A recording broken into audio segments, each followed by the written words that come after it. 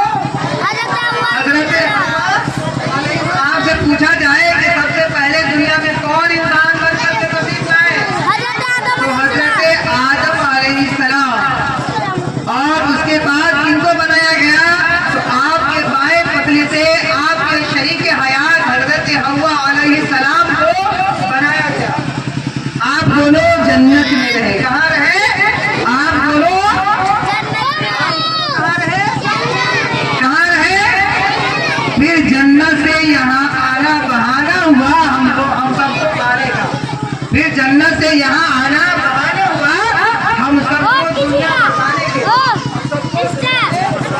کے لیے، دنیا کو بسانے کے خاطر حضرت آدم علیہ السلام کو دنیا میں بھیجا گیا، دنیا میں بھیجا گیا۔ اس بات کو موٹی موٹی سمجھ آ رہی نا کہ سب سے پہلے حضرت آدم علیہ السلام کو بنایا گیا، پھر ان سے ان کے جوڑے حضرت حوا علیہ السلام کو پیدا فرمایا گیا، پھر ان دونوں جوڑوں سے بہت سے مرد اور عورت پیدا کیے گئے۔